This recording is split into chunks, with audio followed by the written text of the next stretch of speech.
안녕하세요. 마틸다입니다. 오늘도 이어서 가톨릭 교리서 읽어드리겠습니다. 인류의 사명은 하느님의 모습을 드러내고 성부의 외아들의 모습으로 변하는 것이다.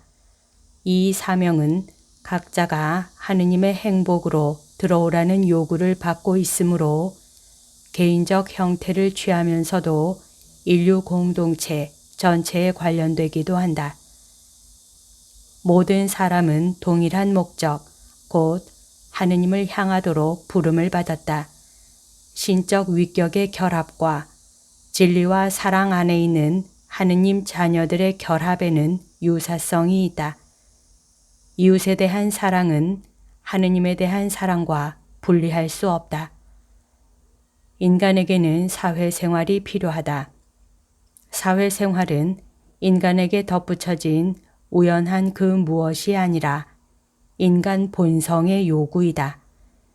다른 사람들과의 거래, 상호 의무, 형제적 대화 등으로 인간은 되도록 자신의 모든 재능을 키우고 자기 소명에 응답할 수 있다. 사회는 인간 개개인을 초월하는 일치의 원리에 따라 유기적으로 연결된 사람들의 총체이다. 가시적이며 동시에 정신적 집합체인 사회는 시간 안에 존속한다. 사회는 과거를 이어받아 미래를 준비한다.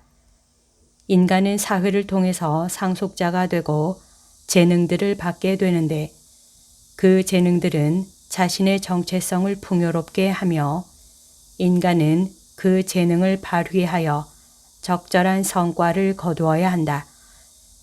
개인은 마땅히 자신이 속한 공동체에 헌신해야 하고 공공의 선익을 책임지고 있는 권위를 존중해야 한다. 각 공동체는 그 목적에 따라 정의되며 그 고유한 규칙을 따른다. 그러나 모든 사회 제도의 근본도 주체도 목적도 인간이며 또 인간이어야 한다. 가정이나 국가와 같은 어떤 사회들은 인간의 본성에 더 직접적으로 부합한다. 이러한 공동체들은 인간에게 필수적인 것이다. 더 많은 사람들이 사회생활에 참여하도록 돕기 위해서는 한 국가 안에서나 또는 세계적인 차원에서 경제, 사회, 문화, 오락, 체육, 직업, 정치 등의 목적으로 세워지는 자발적 협의체와 기구들을 장려해야 한다. 이 같은 사회화는 또한 개인의 능력을 초월하는 목표를 달성하고자 서로 연합하는 사람들을 격려하는 자연적인 경향이기도 하다. 이 사회화는 인간의 장점들을 발전시키고 특히 그 자발성과 책임감을 발달시킨다. 사회화는 인권을 지키도록 도와준다. 사회화에는 위험도 따른다. 국가의 강제 개입은 개인의 자유와 자발성을 위협할 수 있다. 교회의 가르침은 보조성이라는 원리를 고안해냈다. 이 원리에 따르면 상위층의 사회는 하위층 사회의 내적 사안에 간섭하여 그 고유의 임무를 제거하면 안 되고 오히려 반대로 필요한 경우에는 공동선을 목표로 그 행동이 하위층 사회의 행동과 조화되도록 지원하고 도와주어야 한다. 하느님께서는 모든 권능 행사를 하느님 혼자서만 차지하기를 바라지 않으셨다. 하느님께서는 각 피조물들에게 그의 본성의 능력에 따라 행사할 수 있는 기능을 맡기신다. 인간 공동체를 다스리는 사람들은 인간의 자유를 철저하게 존중하시는 하느님의 통치 방식을 본받아야 한다. 그들은 하느님 섭리의 봉사자로서 행동해야 한다. 보조성의 원리는 모든 형태의 전체주의와 대립된다. 이 원리는 국가 개입의 한계를 긋는다. 이 원리는 개인과 사회의 조화로운 관계를 겨냥하며 참다운 국제 질서의 건설을 지향한다. 사회는 인간 소명을 실현하는 데 반드시 필요한 것이다. 이 목적을 달성하기 위해서는 물질적이고 본능적인 차원을 내적이고 정신적인 차원에 종속시키는 정의로운 가치 체계가 존중되어야 한다. 인간 사회는 무엇보다도 먼저 정신적인 것으로 간주되어야 한다. 사회를 통해 사람들은 진리의 빛 안에서 지식을 교환하고 권리를 행사하며 의무를 수행하고 도덕적인 선을 추구하도록 자극을 받으며 모든 아름다운 것에서 우러나는 합당한 즐거움을 나누고 변함없는 마음으로 자신의 가장 좋은 것을 서로 나누고자 하며 영적 가치들이 언제나 더 풍요롭게 완성되기를 열망한다. 이러한 가치들은 문화활동, 경제생활, 사회조직, 정치운동과 체제, 입법, 그 밖의 모든 분야를 고무하고 이끌어야 한다. 이로써 사회는 인간 공동체를 이루면서 끊임없이 발전한다.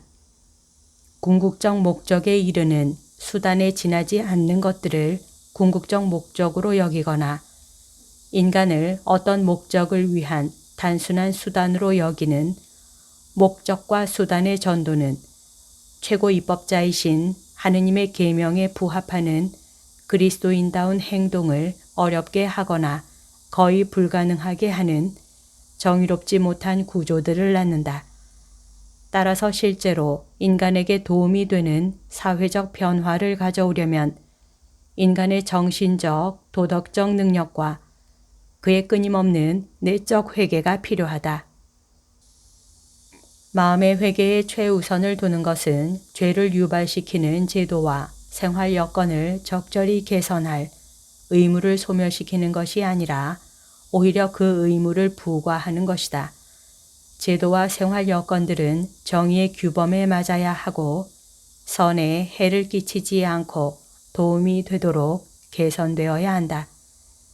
은총의 도움이 없으면 흔히 사람들은 악에 굴하는 비겁함과 악과 싸운다고 주장하면서 실은 악을 조장하는 폭력 사이에서 좁은 오솔길을 찾아낼 수 없을 것이다. 그 길은 사랑의 길, 곧 하느님과 이웃에 대한 사랑의 길이다. 사랑은 가장 큰 사회적 계명이다. 사랑은 타인과 타인의 권리를 존중한다. 사랑은 정의의 실천을 요구하고 또 사랑만이 우리가 정의를 실천할 수 있게 한다. 사랑은 자신을 내어줄 마음을 불러일으킨다. 제 목숨을 보존하려고 애쓰는 사람은 목숨을 잃고 목숨을 잃는 사람은 목숨을 살릴 것이다. 루카복음 17장 33절. 지금까지 내용의 간추림입니다. 하느님의 새 위격이 이루는 일치와 사람들끼리 이루어야 하는 형제애 사이에는 어떠한 유사성이 있다. 인간은 자기 본성에 적합하게 발전하기 위해서 사회생활이 필요하다. 가정이나 국가 같은 어떤 사회들은 인간의 본성에 더 직접적으로 부합한다. 모든 사회제도의 근본도 주체도 목적도 인간이며 또 인간이어야 한다.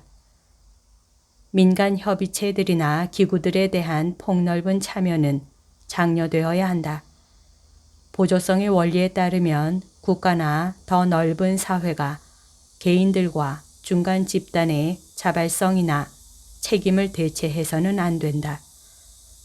사회는 덕을 닦는 것을 방해하지 말고 도와주어야 하며 정의로운 가치 체계로 이를 고취하여야 한다.